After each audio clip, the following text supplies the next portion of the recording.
Good day, Sir Mark, at sa inyo mga kasandata. Ako nga pala si Ariel, 20 anyos, tubong Kabisayaan. Nais kong ibahagi sa inyo ang tunay kong karanasan noong piyesta sa barangay kung saan ako lumaki at nagkaisip. Hindi ko na po babanggitin pa ang eksaktong lugar at kung anong piyesta ginanap ito. Sa kadahilan ng respeto na lang po sa mga naninirahan doon, magpasa hanggang ngayon. Dekada 80 nang mangyari ito. Isang araw may inanunsyo ang barangay na may okasyong magaganap sa aming lugar. Kailangan umano mag-ambagan ang mga nakatira doon upang makabili ng mga gagamiting pangdekorasyon at mga pagkain na ihahanda. Nagbabalak ang barangay na magrenta sa susunod na Sabado ng mga ilang upuan at mesa para sa gaganaping kapistahan. Dahil nakaugalian na ng mga tao sa barangay namin, ay nagtulong-tulong ang mga ito na mag-ayos dahil marami pang aayusin sa paligid para na din maging maganda ang barangay namin sa lahat ng taong dadalo dito at sa mga bisitang darating. Nagtutulungan ang lahat dahil sa susunod na linggo ng gabi na ang piyesta, saktong kabilugan ng buwan. Sumunod na araw ay naging abala na ang mga tao sa paligid upang maglagay ng dekorasyon at pasabit sa gaganaping okasyon sa amin. Naghahanda na ng mga pailaw sa daan ang mga kalalakihang binata. Maraming tao ang natuwa dahil isang beses lang sa isang taon kung maganap ang okasyon sa amin. Ito kasi talaga ang pinakamaganda at masaya kapag sa probinsya ka naninirahan. Subalit may ibang tao ang nabigla dahil ayon sa mga ito, masama ang magdaos ng okasyon kapag araw ng kabilugan ng buwan. Masamang palatandaan daw ito na may mangyayaring trahedya.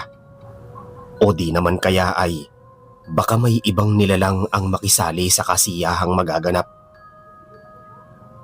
Nang araw ding yun ay may mga bagong dating sa aming barangay na sa tingin ko ay buong pamilya ito o baka nga ay marami pa sila. Ang sabi ng punong barangay noong araw na ang anunsyo ito ay asahan na namin na marami ang darating na bisita dito. Kaya minamadali na ang pagdidekorasyon sa mga pailaw at iba pa. Masasabi kong kakaiba ang kapistahang yun at talagang pinaghandaan ng gusto. Hindi gaya ng mga nagdaang taon na simple lang.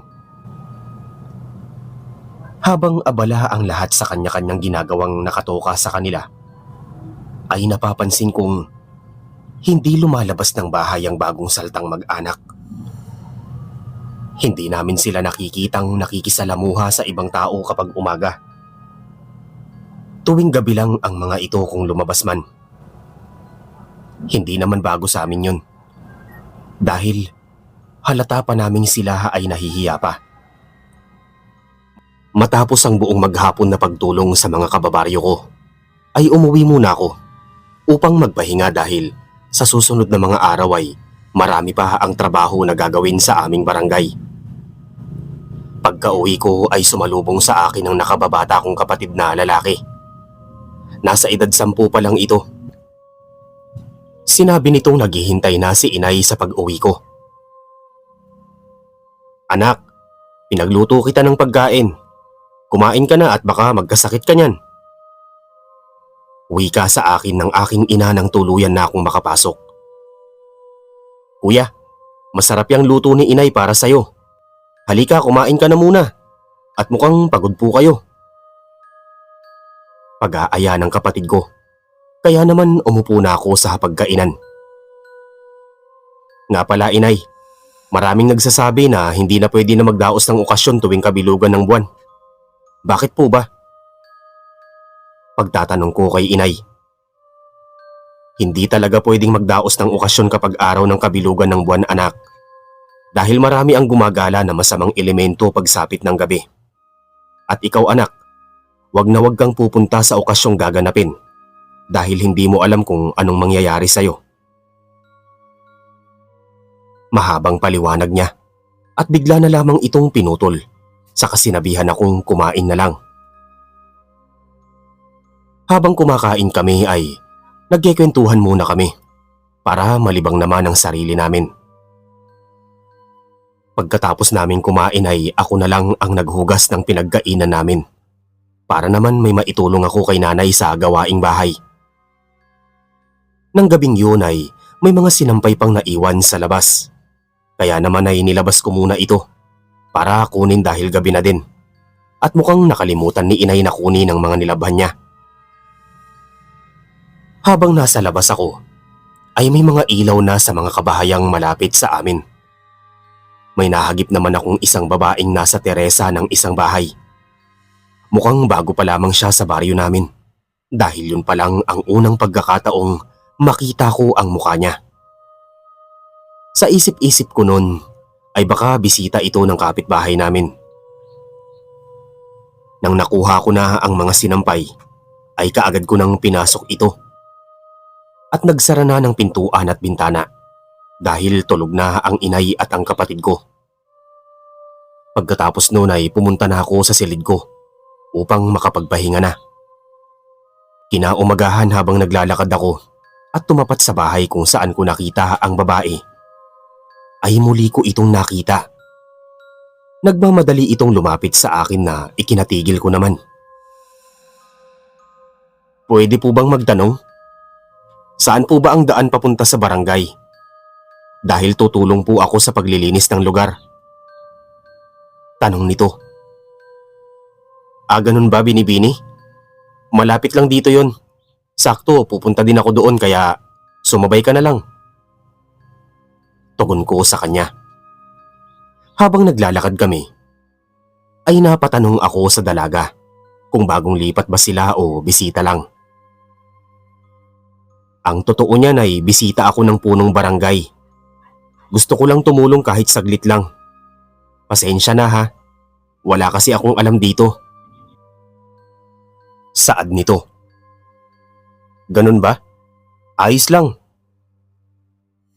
Habang naglalakad kami, nagkakwentuhan kami ng kung ano-ano lang.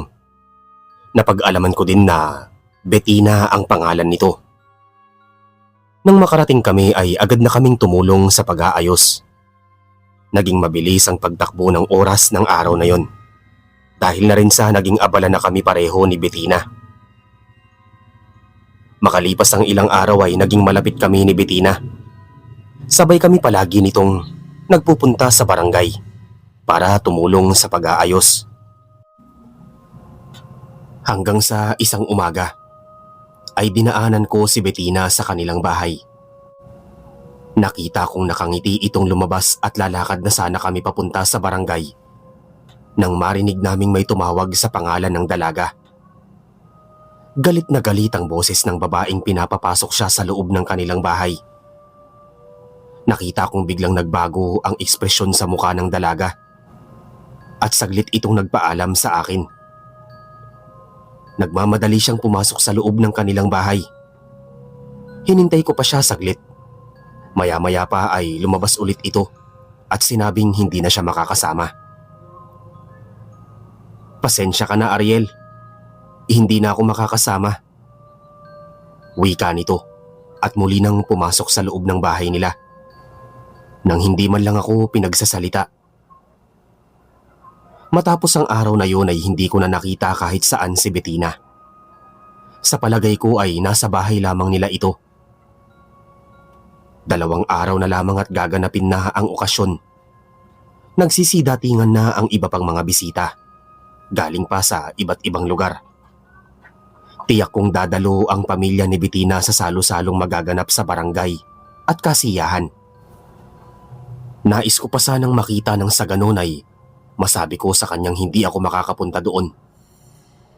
Mariin kasi akong binilinan ni inay na hindi kami dadalo sa pagtitipong magaganap dahil malakas ang kutob niyang may hindi talaga magandang mangyayari. Maghapon na tumulong ako sa aking ina na maglinis ng buong bahay at maglaba ng mga damit. Inayos ko na rin ang bakuran namin nang sa ganon ay maging presentable naman ito kapag may mga panauhin na pupunta sa amin sa pagsapit ng kapistahan. Ako na rin ang nagluluto Tatlo na lamang kasi kami sa buhay at pareho pa kaming lalaki ng nakababata kong kapatid.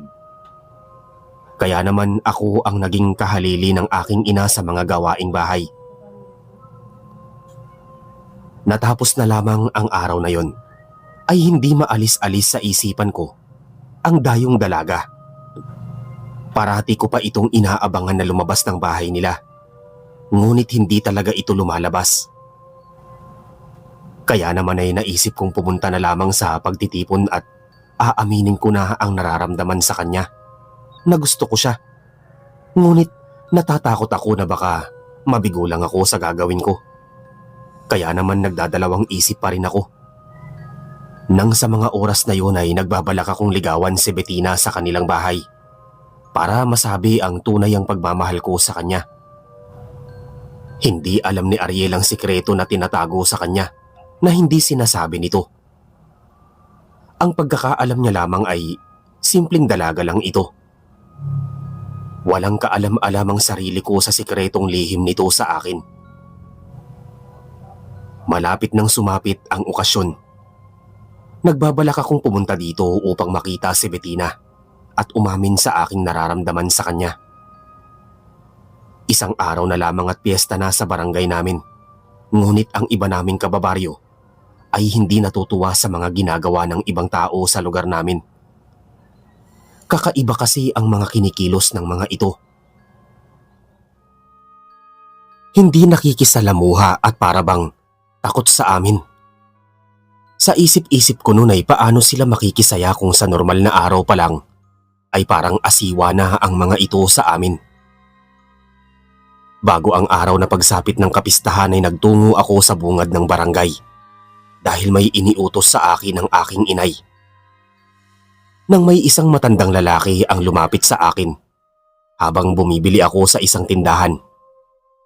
Sinabi nitong pigilan ko ang okasyong magaganap sa lugar namin sa kadahilan ng magiging malakas sa gabing yun ang mga taong dadalo.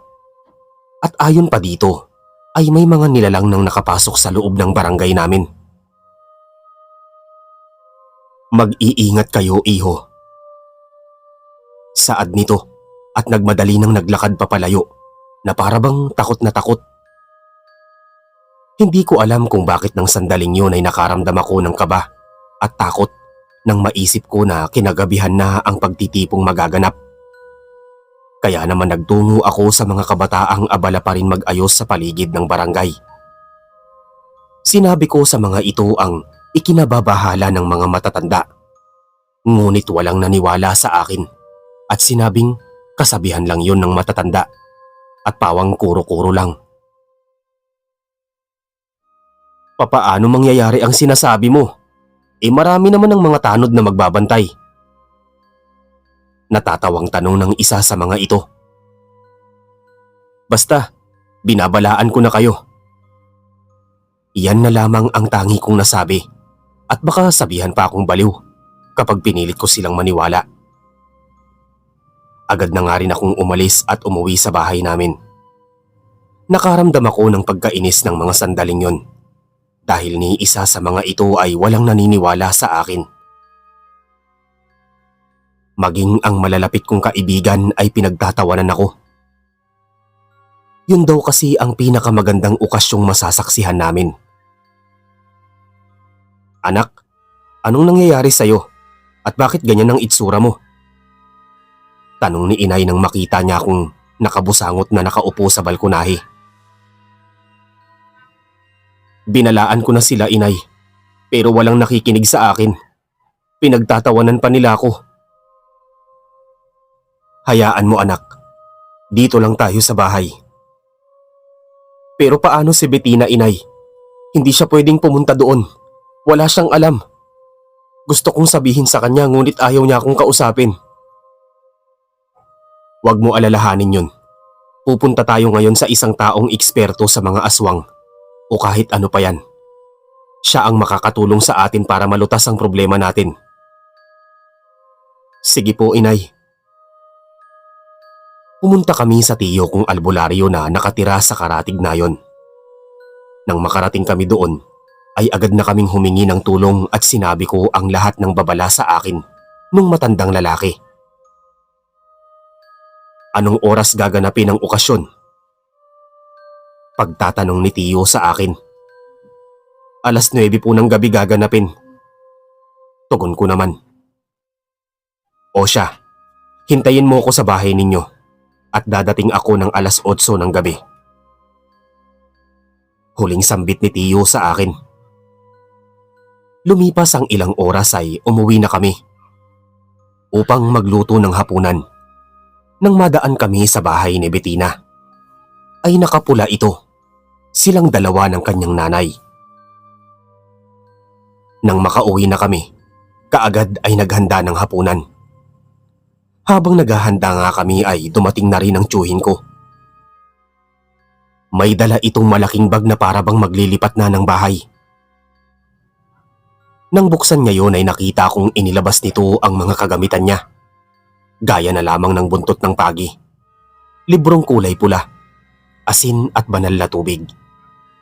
Meron din itong mga botelya na naglalaman ng mga langis. Kinakabahan na ako ng sandaling yun at pakiwari ko ay susugod kami sa isang gera. Kaya pilit kong pinapakalma ang aking sarili. Matapos naming maghapunan at makapaghanda ay nagpaalam na kami para magtungo sa barangay kung saan gaganapin ang pagtitipon-tipon. Habang patungo kami roon ay nakita kong napalingon ang tiyuhin ko nang madaanan namin ang bahay nila Bettina. Napapalatak ito at nagwikang naunahan na kami. Kaya nagmadali na kaming nagtungo sa barangay. Pagkarating namin ay magilo kaming sinalubong ng isang kagawad. O Ariel, akala namin hindi ka pupunta. Maupo ka dito. Sino yung kasama mo? Tanong sa akin ng kagawad. Tiyuhin ko po, Kagawad Taning. Sagot ko naman. Lumipas ang ilang minuto ay padami na ng padami ang mga tao dito. Maya-maya pa ay nakita kong bigla na lamang nagkaroon ng mga taong nakapula sa labas ng bulwagan. Tiyo, may mga tao po sa labas ng paligid. Bulong ko sa tiyuhin ko. Meron nga. Huwag kang magpapahalata. Ilang sandali pa, biglang nakita ko sina Bettina na lumabas at nilapitan ng mga taong nakapula ng gaya ng suot niya. Dahil sa nabanggit ko ang pangalan nito, ay tinanong ako ng tiyo ko kung kilala ko ba ang babaeng dumaan sa harap namin. Opo tiyo, kaibigan ko po yun. Lumipas ang ilang mga oras. Habang nagkakasiyahan sa loob ay pakiramdam ko, hinihintay lang ng mga tao sa labas na makahanap sila ng tamang tiyempo. Nang sumapit ang 12:00 ng hating gabi, ay saka pa lamang nagsipasok ang mga taong nakapula sa labas ng bulwagan. Buong-buo na ang buwan sa kalangitan ng mga oras na yon. Kaagad namang kumilos si Tiyo at tumayo ito. Sinabuyan niya ng holy water at asin ang paligid. Nang gawin niya yun ay laking gulat ko nang nagsiangilan ang mga taong nakasuot ng kulay pula. Nagbago kaagad ang mga itsura nito na nagsiuslian ang mga matatalas na ngipin at nag-uumbukan ang mga pisngi. Naging mabalasik na ang mga aswang na ito, kasama na roon ang dalagang si Bettina. Nagkagulo at nagsitakbuhan ng mga tao. Nagmamadaling makalabas ng bulwagan hanggang sa iilan na lamang kaming natira sa loob. Madali akong inutusan ng tiyo ko na kunin ang mga dala naming pangontra. Dali-dali kong binigay sa kanya ang buntot ng pagi at ang patalim nitong gawa sa tanso. Pinaghampas nito ang 2 aswang hanggang sa puro sugat na ang mga katawan ng mga ito. Nakipagbuno ang mga kagawad sa iba pang aswang. Ngunit sa lakas ng mga ito ay mabilis silang napapatumba ng mga nilalang. Kabilugan ng buwan yun at mas malalakas at maliliksi sila. Mabuti na lamang at madami kaming dalang mga pangontra at naging mabilis ang pagkilos ng tiyuhin kong albularyo. Maya-maya pa, nakita kong duguan na ang mukha ni Bettina. Puro sugat na ito na animoy sa sobrang lakas ng mga hiyaw nila ay parang buong barangay ang nabulabog Grabing takot at kaba ang naramdaman ko ng mga sandaling yon. Nang mapuruhan na ang mga aswang ay bigla na lamang nagsipulasa ng mga ito at nagsitakbuhan papalayo. Nang tumingala ulit ako sa langit, bigla na lamang nawala ang buwan. Natatakpan na ito ng makapal at kulay itim na ulap. Doon ko napagtantong humina na ang mga nilalang na yon, kaya nagkanya-kanyang alis na.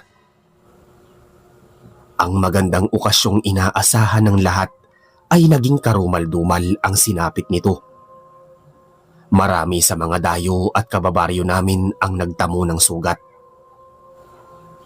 Gawa ng ang iba ay sumabit sa mga kawayang ginawa pang harang sa gilid ng bulwagan. Kakamadaling makalabas. Ang iba naman ay nakagat at nakalmot ng mga nilalang.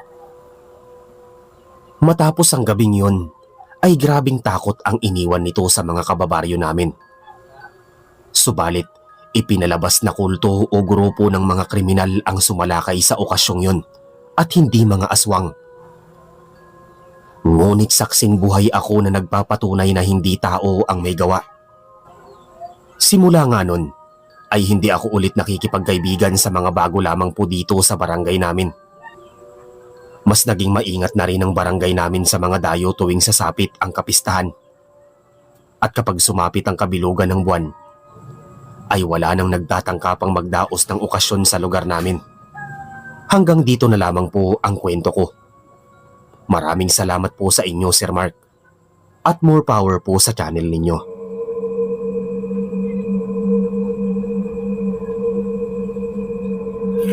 Magandang gabi po sa lahat mga kasandata. Maraming salamat po sa pakikinig ng kwento natin para sa araw na ito. Sana po ay nagustuhan ninyo. Huwag niyo po sanang kalimutang mag-like, mag-share at mag-subscribe. Muli po, ako po si Mark, ang inyong narrator. Magandang gabi po sa inyong lahat.